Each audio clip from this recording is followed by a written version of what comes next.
지난 주간에 제가 타주에 계시는 한 분, 한국에서부터 아시는 한 분 장로님하고 통화를 하게 되었습니다. 그 장로님께서 이제 당신 교회 얘기를 좀 상담차 이렇게 전화를 하셔서 제가 목회자니까 이런저런 얘기를 하는데 그 교회가 좀 어려움이 있으셔서 이 다른 교회랑 이렇게 작은 교회들끼리 합쳤는데 합치고 나니까 이게 더 잘 될 줄 알았는데 오히려 더 이 숫자가 줄고 사람들이 떠나고 또 헌금도 재정도 감소하고 이래서 오히려 더 큰 위기가 힘든 그런 사정이 닥쳤다고 하면서 이런저런 얘기를 하셨습니다. 그래서 제가 어렵게는 우리도 마찬가지인데 뭐라고 상담 위로할 수도 없고 해서 그냥 얘기를 쭉 들어드리고 얘기를 이렇게 마무리하긴 했습니다.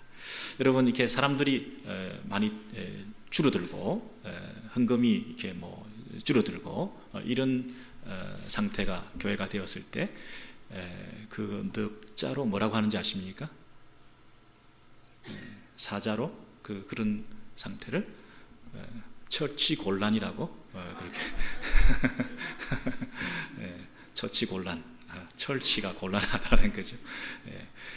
그렇게 하나님의 도우심이 급하게 이렇게 필요할 만큼 교회에 하나님의 손길이 나타나야 되는 그런 교회를 뭐라고 하냐면 응급처치라고 그렇게 하기도 합니다. 여러분 이 말라기 시대에 이 이스라엘의 그 영적 상태, 구약의 교회지요. 구약의 교회인 이스라엘의 말라기 시대에 그 모습이 어떠했는지 굉장히 지금 위기 상황입니다. 그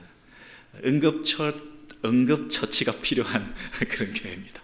그 처치가 굉장히 곤란한 상태에서 지금 그 말라기 시대는 11조가 감소하고 사람들이 떠나고 또 이방인들과 결혼하고 이 공동체가 엉망이 된 그런 상태에 있는 모습을 우리가 쭉 살펴봤습니다. 말라기 3장 11절에서 12절의 내용을 먼저 보시면 만군의 여호와가 이르노라 내가 너희를 위하여 황충을 금하여. 여러분 하나님의 응급처치가 나타났습니다. 이 교회가 지금 이스라엘 공동체가 위기가 닥쳤습니다. 그 가운데 하나님께서 개입하셨습니다.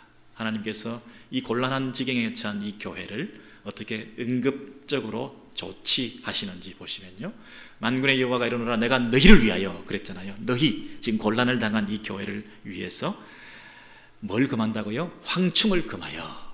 황충을 금하여 너희 토지 소산을 멸하지 않게 하며.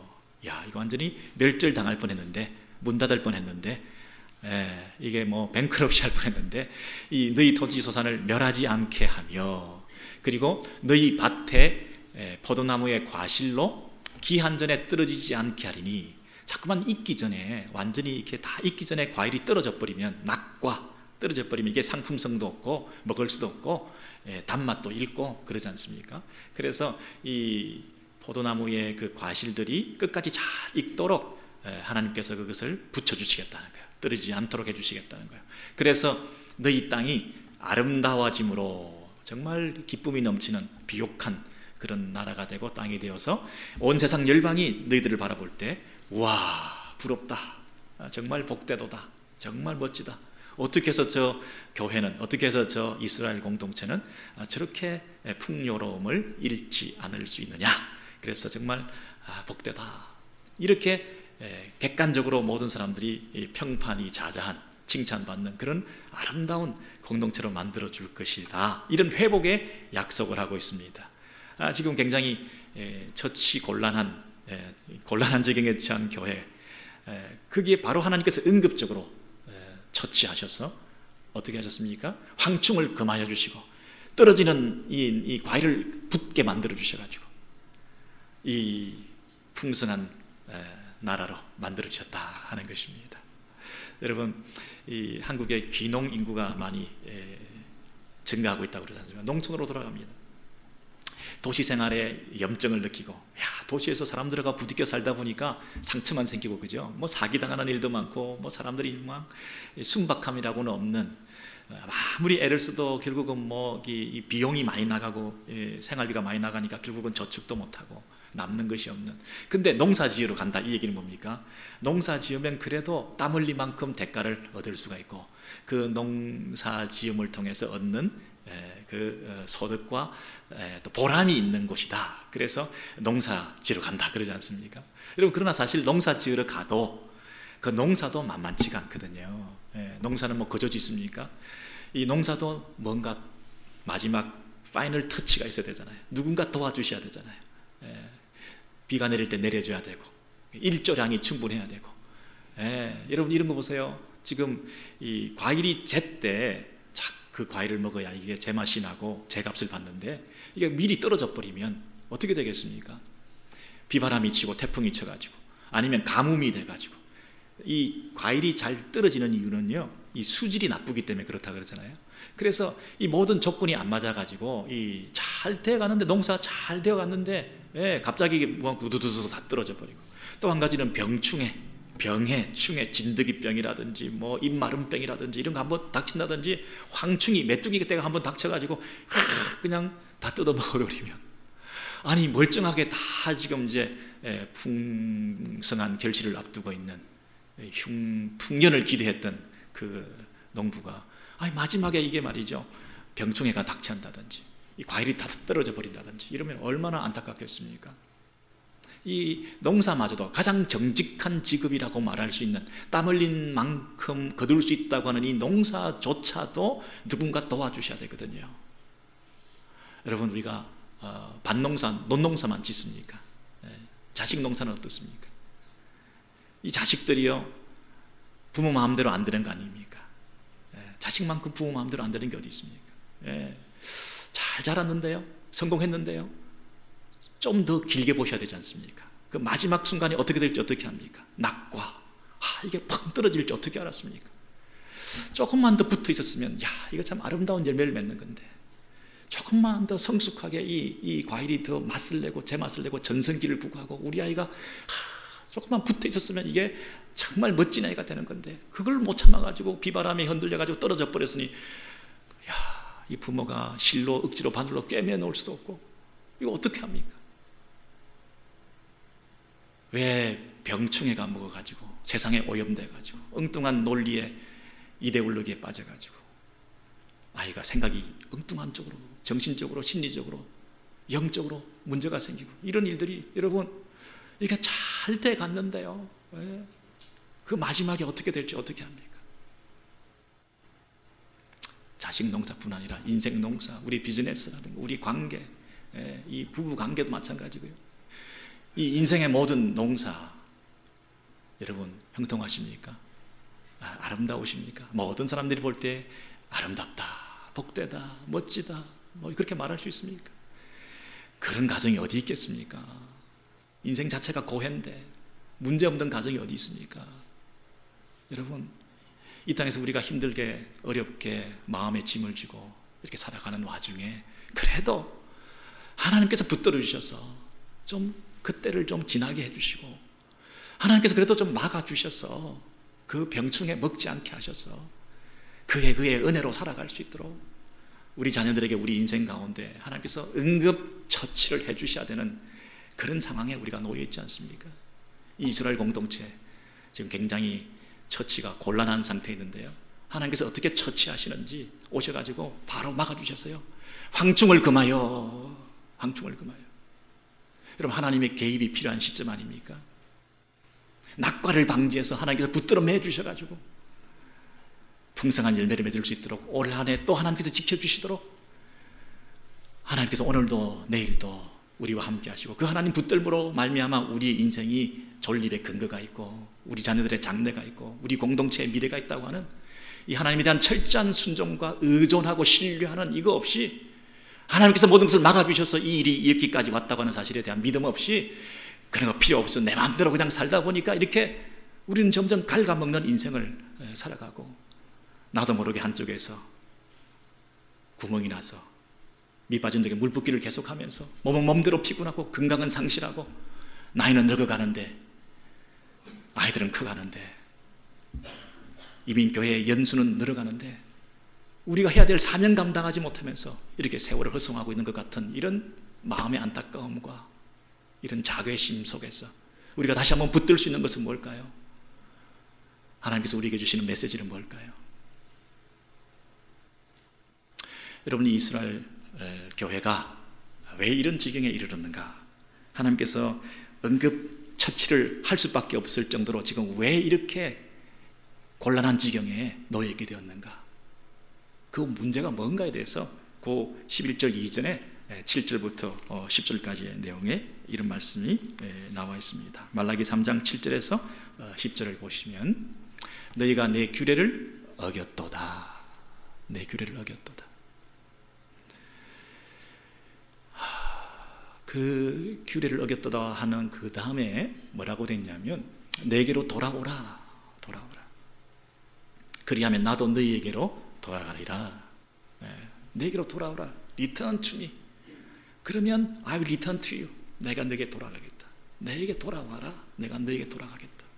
그러니까 이것은 뭐 규례를 어겼다, 율법을 지키지 않았다, 뭐 이런 외형적인 것보다는 관계에 문제가 생겼다는 거죠.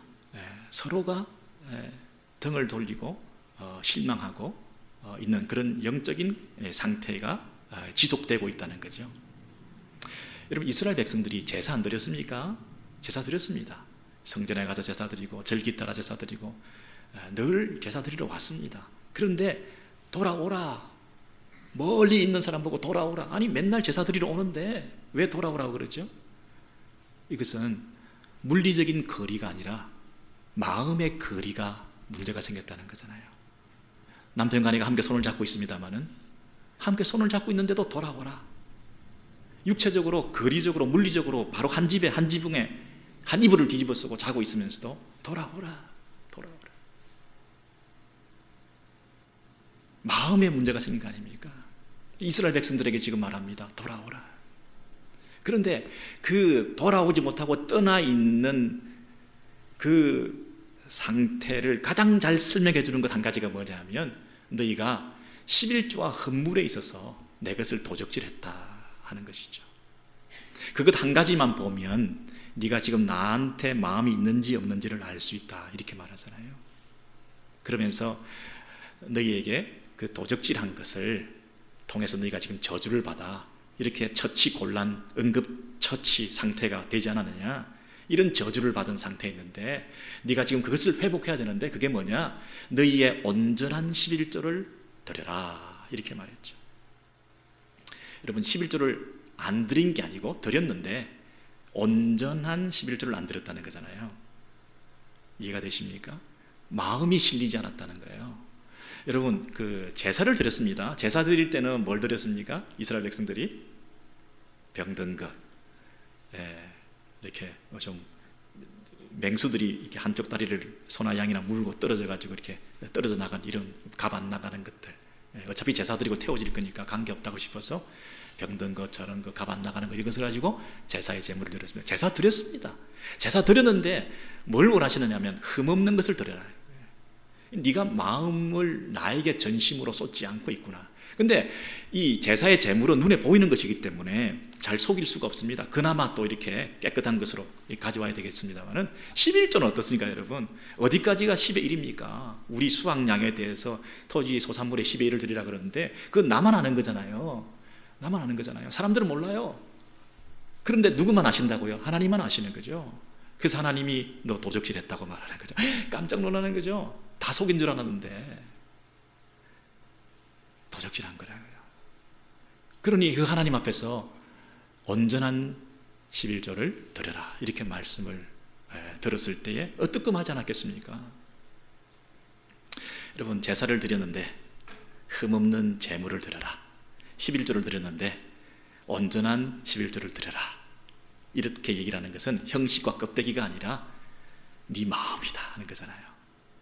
네 마음을 온전히 드렸냐, 하나님에 대한 전적 신뢰가 있느냐, 그분 앞에서 네가 네 마음을 속이지 않고 정직한 예물을 드렸느냐, 하나님을 최우선으로 생각하느냐, 하나님을 최고의 귀빈으로 생각하며 그분을 대접하느냐, 하나님을 가장 우선시 생각해서 먼저 그분의 것을 떼어서 드릴 줄 아는 구별된 이런 제사의 정신이 있느냐, 그 얘기를 하잖아요.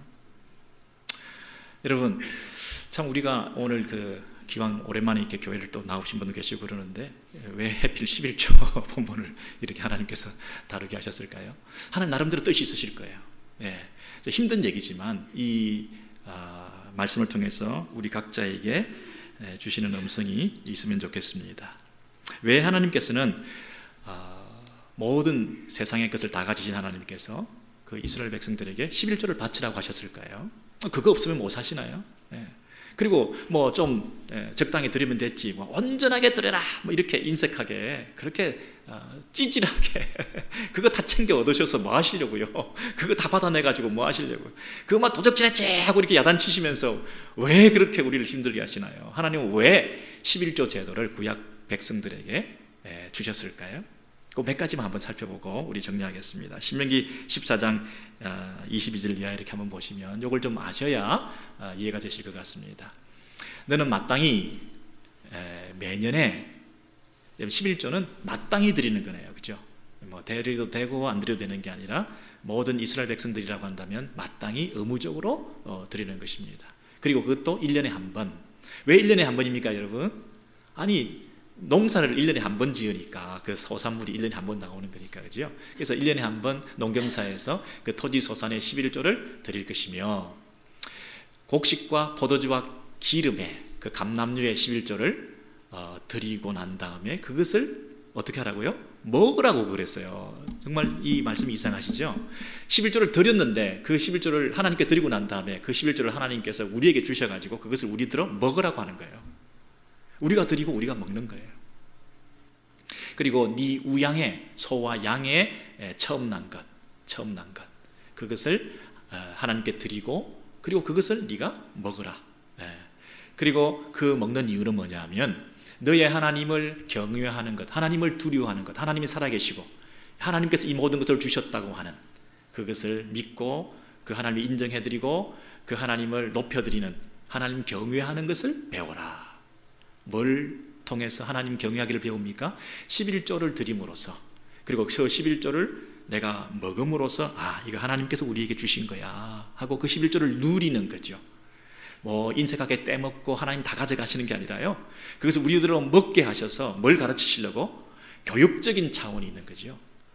이 모든 것은 하나님께로부터 온 것인데 그 하나님께서 우리에게 이렇게 10의 1을 드림을 통해서 하나님을 기억하게 하시는 거구나. 누가 그걸 먹습니까? 너와 너의 권속들이 먹는다 그랬죠. 네 하나님 앞에서 너와 너의 가족들이, 자녀들이 함께 먹고 즐거워할 것이다 그랬습니다. 여러분, 자녀들과 함께 앉아서, 식구들과 함께 둘러 앉아가지고 우리가 드린 11조를 하나님께서 우리로 하여금 먹게 하셨다. 이게 다 어디서부터 왔냐? 하나님이 주신 거야. 10의 1을 드림으로써 10의 10이 다 하나님의 것인데 하나님께서 이 모든 것을 주셨다고 하는 고백으로 함께 먹고 즐기면서 하나님을 기억하게끔 하는 교육적인 기능이 11조 안에 담겨 있었다는 거예요. 우리 자녀들에게 여러분 하나님 경외 신앙을 가르치려면 11조를 그 이스라엘 자손들은 가르쳤다는 것이에요. 그래서 이스라엘 자손들이, 그 가족들이 11조를 내면서 항상 뭘 기억해요? 하나님은 살아계시지? 하나님이 우리 하나님이시지? 하나님을 경외하는 것을 배우게 되는 거죠.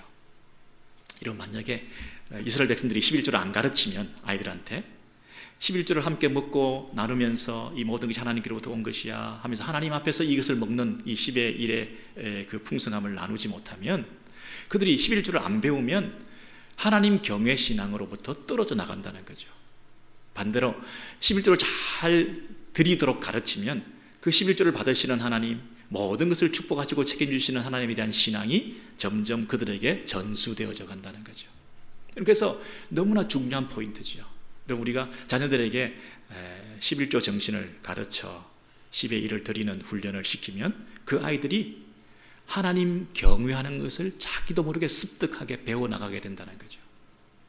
근데 우리가 마치 잘난 척하고 11조 안 드려도 돼, 뭐 신약시대 무슨 11조냐 뭐 이러면서 너무 11조를 우습게 생각하고 그냥 네가 내키는 대로 해, 뭐 때가 뭐 대충 이렇게 해놓으면 그 아이가 하나님을 경외할 줄 모르는 거예요. 직장에 다녀서 첫 월급을 받았다, 구약적으로 뭐 처음 난 걸 드린다 이런 게 아니라 이 모든 것이 하나님께로부터 온 것이다, 처음 난 것을 하나님 앞에 드려야지, 이런 훈련을 하고 부모에게 본을 배운 사람들은 그 아이가 그 마음속에 하나님은 살아계시지, 하나님께서 우리의 모든 것을 책임져 주셔 하는 하나님 경외에 대한 신앙을, 두려워할 줄 아는 신앙을 가지게 되는, 자기도 모르게 습득하게 된다는 거예요. 그걸 하지, 부모가 11조를 드리면서 함께 먹으면서 이게 하나님께로부터 온 것이야, 이 훈련을 함께 하지 않으면 그 아이가 어떻게 11조를 배우겠습니까? 어떻게 하나님을 경외할 줄을 알게 되겠냐고요. 그래서 이것은 굉장히 중요하다는 거예요. 첫 번째로.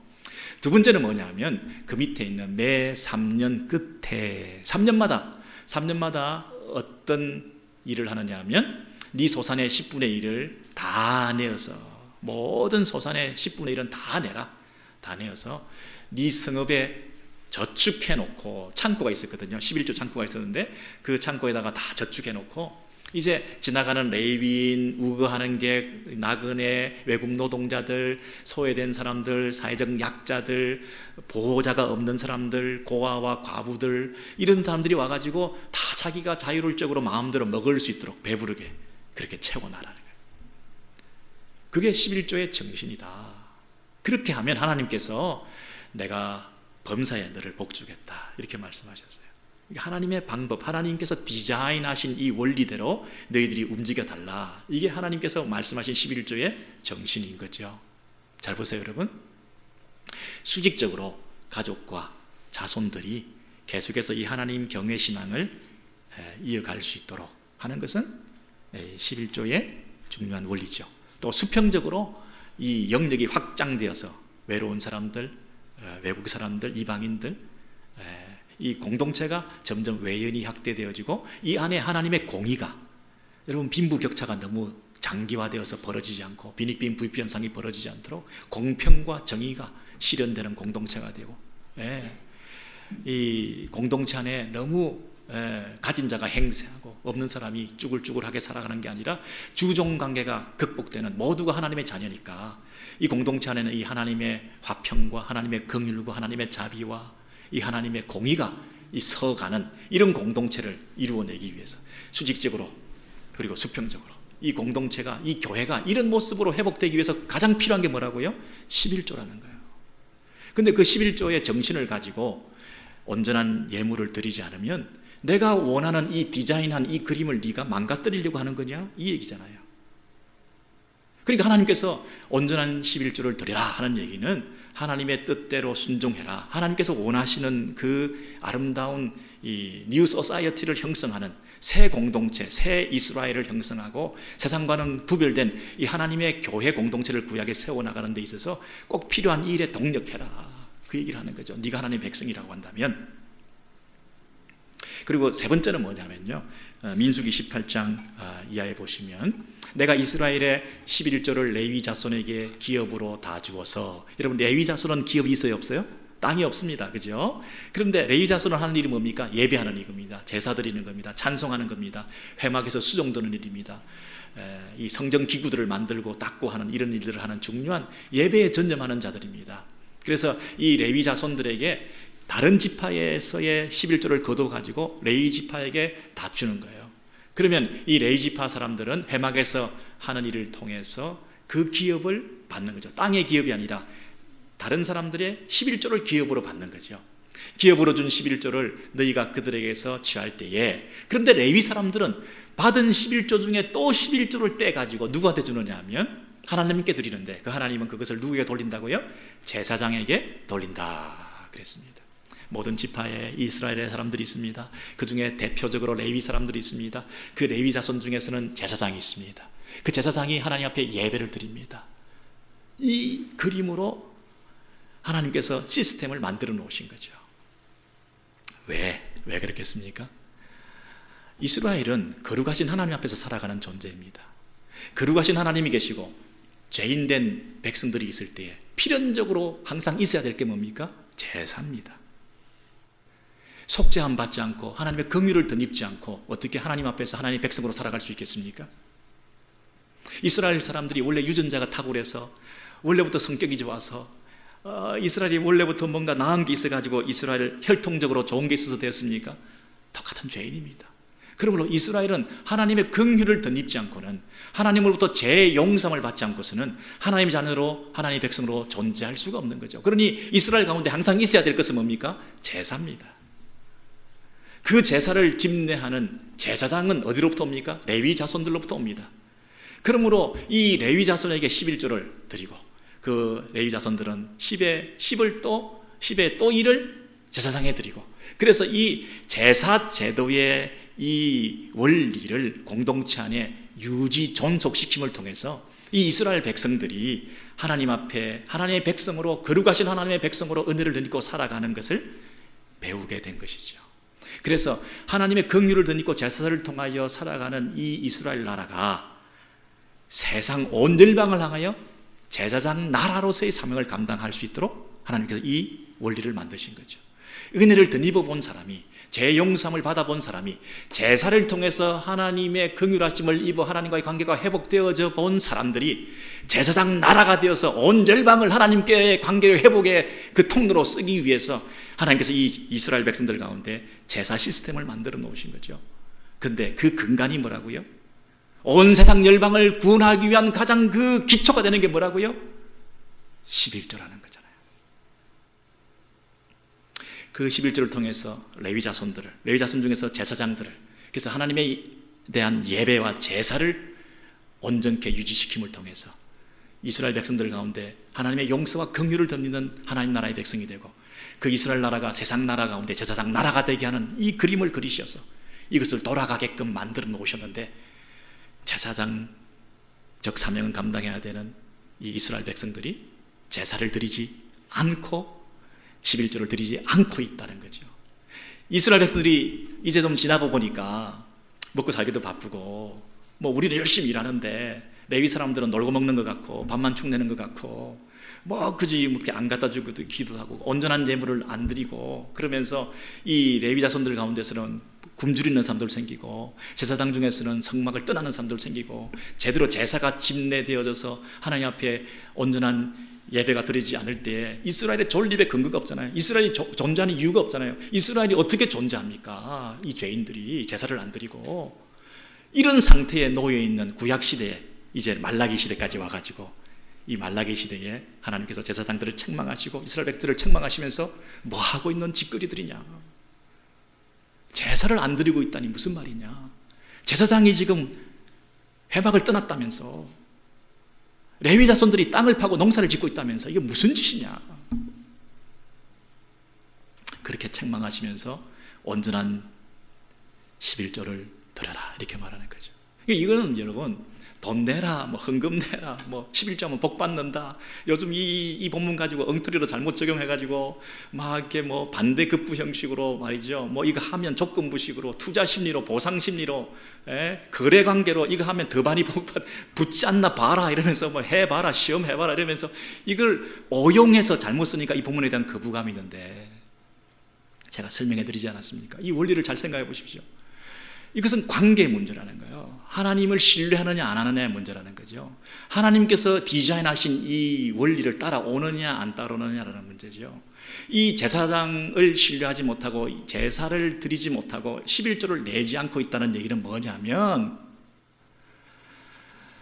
내가 죄 용서 받지 않고도 내가 살아갈 수 있다는 거잖아요. 제사 없이도 적당히 형식주의에 빠져있는 제사를 드림을 가지고 껍데기만 제사 드려도 온전한 용서를 받지 않아도 그냥 시스템만 구축해놓고 그냥 나는 딴 데 가서 딴짓을 해도 관계없다고 하는, 하나님의 진정한 용서 없이도 나는 살 수 있다고 하는 거잖아요. 이스라엘 백성들이 하나님의 긍휼을 덧입지 않고는 살 수가 없는데 내 힘으로 살 수 있다는 거잖아요. 하나님의 긍휼로, 하나님의 은혜로 우리는 붙들려서 날마다 살아가는 존재인데, 제사 제도를 통해서, 예배를 통해서, 온전한 11조를 통해서 우리는 그 원리로 살아가는 거잖아요. 그러니 네가 지금 온전한 11조를 드리지 않고 있다는 그 마음속에는 하나님의 은혜 없이도 제사를 통해서 받는 죄 용서함과 긍휼 덧입음을 가지지 않아도 너는 살만하다는 거잖아요. 그러니까 얼마나 떠나 있는 겁니까? 얼마나 멀리 가 있는 겁니까? 돌아오라는 거죠. 이 원리라도 이 하나님을 신뢰하는 쪽으로 돌아오라는 거죠. 껍데기 제사는 드리고 왔다 갔다 하고 있는데 네 마음은 멀리 가 있다는 거죠. 하나님 믿지 않는다는 거죠. 형식적인 제사를 반복해서 내가 벌받지 않을 정도로, 내가 형식적인 제사를 반복해서 하나님께서 이걸 보고 복을 내려주시라고 내 이만큼 열심히 했으니까 이 껍데기만 가지고 내가 복 받으려고 하는 이 네 마음이 얼마나 교만한 마음이냐. 너를 위해서 하나님이 존재하냐? 하나님을 위해서 네가 존재하는 거지. 하나님의 방법을 받아들이고 하나님께서 원리대로 세우신 그 계획대로 네 인생을 바쳐야 되는 거지. 지금 이 책망을 하시는 거잖아요. 그럼 세 가지죠. 첫 번째는 교육적인 차원에서 우리 권속들과 이 자녀들에게 이 하나님 경외 신앙을, 하나님을 인정하는 신앙을 가르치도록 하기 위해서 10의 1을 구별해서 드려라. 하나님 살아계시잖아. 두 번째는 수평적인 차원에서 온 세상에 이 공동체의 외연을 확대하며 소외되고 연약한 자들에게 긍휼과 자비와 하나님의 공평과 정의가 세워지는 그런 공동체를 이스라엘 가운데 회복해 나가시기 위해서 11조가 반드시 필요하죠. 세 번째는 그 교회가 교회다움을 유지하기 위해서는 하나님 앞에 예배 제대로 드려야 되거든요. 제사장이 제대로 제사를 드리는 그 시스템을 갖춰야 되잖아요. 온전히 하나님을 예배하는 데에 집중하는 사역자들이 필요하잖아요. 말씀을 가르치고 복음을 전파하고 세계 선교를 감당하고 하나님의 교회를 세워나가는 일에 전념하는 그 일에 우리가 투자하고 헌신하고 동력하고 몸 바치고 시간 바치고 함께 물질을 들여서 그것이 돌아가도록 만들어야 되잖아요. 그래야 교회가 교회다워질 거 아닙니까? 그 세 가지를 위해서 11조를 드려라 이렇게 말하는 거죠. 이것이 11조의 정신입니다. 여러분, 이걸 오해해서 막 그냥 헌금 많이 내라 막 이런 쪽으로, 그리고 뭐 11조 하면 복을 받고 11조 안 하면 벌 받고 뭐 저주 선언하고 이런 논리가 아니라요. 구약이나 신약이나 동일하게 11조의 그 정신, 구약에도 여러분 껍데기 11조 드리는 사람들은 벌 받았고요. 그 11조의 정신을 지키라. 왜 11조를 드리라고 하는지의 그 의미를 알아라는 거죠. 여러분, 예수님께서 오셔서 마태복음 23장, 이 오해가 많은 구절인데요, 23장 23절에 이렇게 말하고 있습니다. 외식하는 위선자들아, 위선자들아. 이 위선자들이 하는 특징은 뭐냐면 곡식과 포도주와 기름의 11조, 비싼 그 곡식, 비싼 이런 재산에 대해서, 수확에 대해서 11조를 드릴 뿐만 아니라 이 사람들은요, 박하와 해향과 근처에 11조도 드렸다는 거예요. 이건 뭐 향신료, 이런 뭐 양념, 이런 류의 곡식, 이런 생산품에 대해서도 아주 철저하게 11조를 드렸다는 거예요. 그러니까 이건 뭘 얘기하는가? 내가 이만큼 철저한 신앙인이다. 이만큼 내가 하나님 앞에서 의롭게 살아가는 사람이다. 자기 의를 드러내는 그 위선자들이라는 거죠. 그런데 예수님께서 이들에게 무엇을 가르쳐 주셨나요? 11조의 껍데기는 있는데 11조의 정신은 없다. 구약했을 때부터 긍휼과 자비와 하나님의 공의와 하나님의 성실과 하나님에 대한 믿음과 이런 것들이 드러나는 그런 것 없이 껍데기밖에 없는 11조를 하면 무슨 소용이 있느냐, 그렇게 책망하신 거죠. 여러분, 예수님께서도 구약이나 신약이나 강조한 게 뭡니까? 11조의 정신이 있어야 된다는 거예요. 11조 정신. 우리가 오늘도 지금 11조를 드리는데요, 11조의 정신을 담아서 드리는 거지 11조를 율법적으로 구약적으로 그렇게 드리는 사람 세상에 요즘 신약시대에 어디에 있습니까? 11조를 구약적으로 그렇게 드리라고 가르치는 목사가 어디 있습니까? 11조의 정신을 꼭 기억을 하는 거예요. 예배를 드린다. 구약에도 제사를 드렸거든요. 구약에 제사 드렸습니다. 제사 드렸습니다. 근데 신약에 동물 제사를 드릴 필요가 있습니까? 아니, 예수 그리스도 안에서 새로운 신약 시대에 어떻게 동물 제사를 드립니까? 그러나 제사의 정신은 있지 않습니까? 너희 몸을 하나님께서 기뻐하시는 거룩한 뭐로? 산 제사로 드리라. 이 몸을 산 제물로 드리라. 이것이 너희가 드려서 마땅한 영적 예배니라. 이 예배 속에 제사와 연속성과 불연속성이 있잖아요. 동물 제사를 드리지 않는다는 면에서는 불연속성이지만 그 예배의 정신, 하나님 앞에 우리를 온전히 다 드린다고 하는 그 면에서, 온전한 마음을 다 드린다는 면에서, 내 몸과 마음을 다 드린다는 면에서 연속성을 가지고 영적 예배를 우리의 삶의 모든 영역에서 제사의 산제사로 드려져야 될 거 아닙니까? 그런 면에서 오늘 이 시대도 제사라는 산제물로 드린다, 제사라는 용어를 쓰죠. 여러분, 성전은 구약시대의 성전, 이 교회당은 성전이 아니죠. 예수께서 참 성전 되셔서.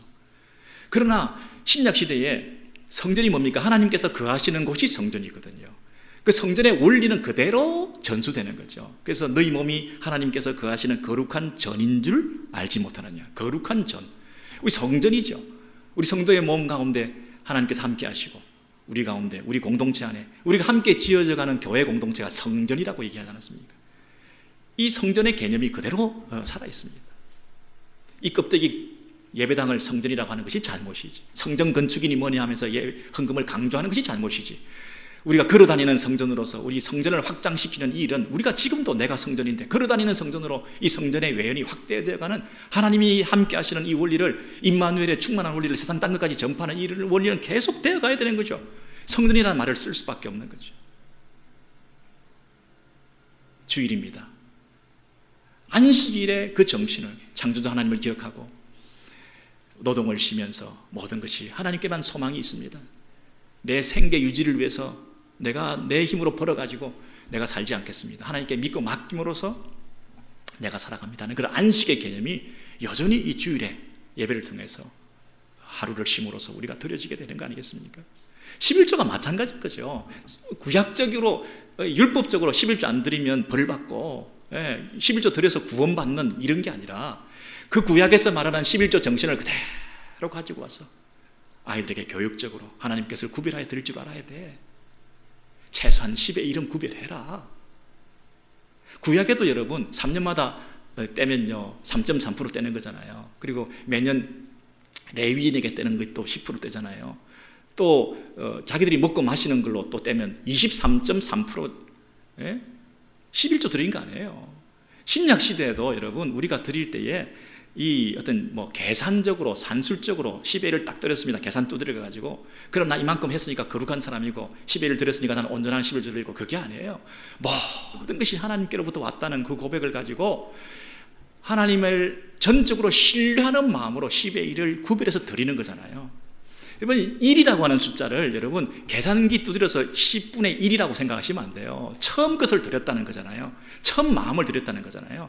구약에서 여러분 이 10의 1이라고 하는 그 숫자는 생각을 해보세요. 장자, 애굽에서 장자가 죽었습니다. 그러면 하나만 죽었다는 거예요? 장자가 죽는다는 것은 그 멸절을 다 죽는 것을 말해요.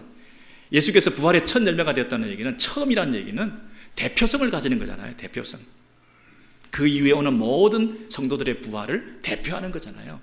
10의 1을 드린다는 얘기는 한 개만 떼내 드린다는 게 아니라 모든 걸 다 드렸다는 거예요. 대표적인, 모든 것이 하나님께로부터 왔습니다, 모든 것이 하나님의 것입니다 하는 고백으로, 신앙 고백으로 드리는 거지 계산기로 산술적으로 거래하는 게 아니잖아요. 10의 1 드렸으니까 10의 9는 내 것이다, 그런 거 아니잖아요. 그래서 여러분 11조도 하나님 앞에 율법적으로 11조를 구약적으로 드리는 게 아니라 그 11조의 정신을 우리가 새겨서 우리가 헌물을 드리고 예물을 드릴 때 11조의 그 마음을, 하나님의 그 디자인하신 그림을 생각해서 아이들에게 가르치고 성도들에게 긍휼을 베풀고 선교와 구제와 사역을 위해서 사역자들을 돕고 선교사를 돕는 이런 하나님 나라의 큰 그림을 가지고 11조를 온전하게 드리는 거예요. 온전하게. 그때 하나님께서 우리를 내버려 두지 않으신다고 약속하신 거죠. 여러분 신약시대의 사도 바울이 이 11조의 그림을 가지고 마지막으로 고린도전서 16장에서 이렇게 말합니다. 연보의 가나에는 내가 갈라디아 교회들에게 명한 것 같이, 이게 갈라디아 교회만 명한 것도 아니고요, 고린도 교회도 명하고요, 우리 신약시대 모든 교회들에 이렇게 명령하고 있는데 뭐라고 말했습니까? 너희도 이렇게 해야 된다. 너희도 이렇게 해야 된다. 마땅히. 어떻게 해야 된다고요? 매주 첫날에 3년마다. 구약에는요 여러분 농사를 짓고 1년에 한 번 산출을 하니까 1년에 한 번이지만 우리 신약시대는 매주 첫날에 너희 각 사람이, 여러분 이치 각각이 그렇게 얘기했죠. 한 사람 한 사람이 성도라고 하면 하나님의 나라의 교회의 지체라고 한다면 그 책임감을 가지라는 거예요.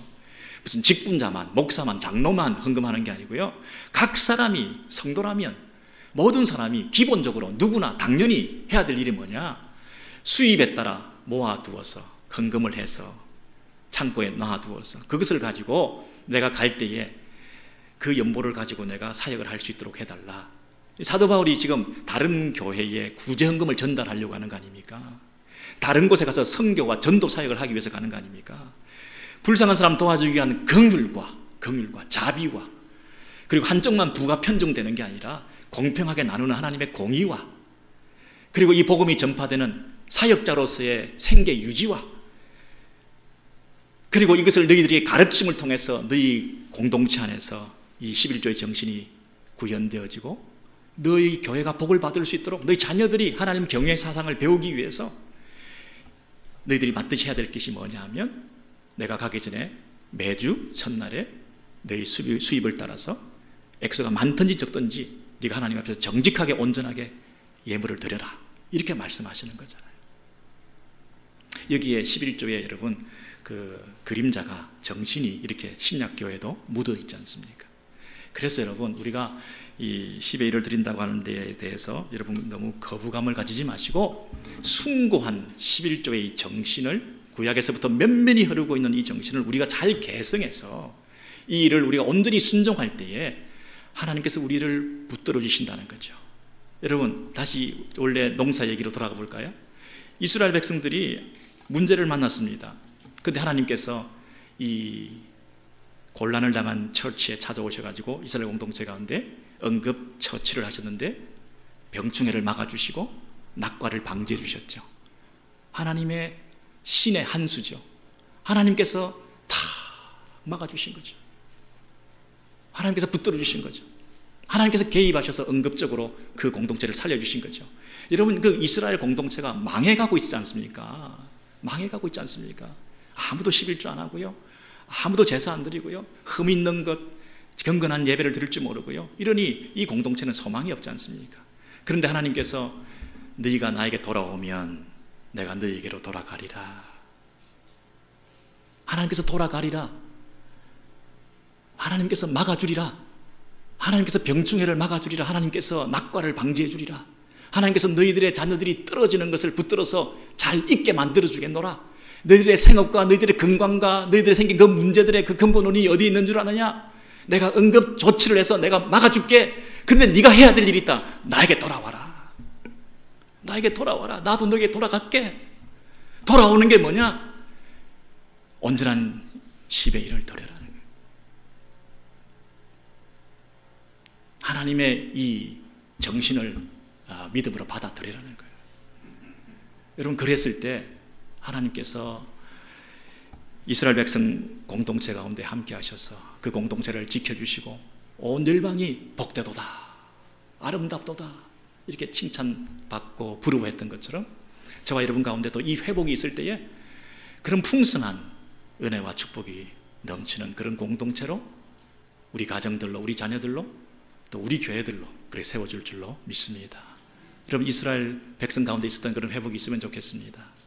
여러분 교회마다 어려움들이 많은데요, 미국 교회 통계에 의하면 8.5% 정도가 정기적인 11조를 한다고 그러죠. 이 통계에 의해서 교회가 이렇게 됐다 이렇게 됐다 함부로 말할 수는 없겠으나 이 공동체가, 이 교회가 회복될 수 있는 비결은 뭐겠습니까? 적어도 오늘 본문에 의하면 돌아와야죠. 돌아와야죠.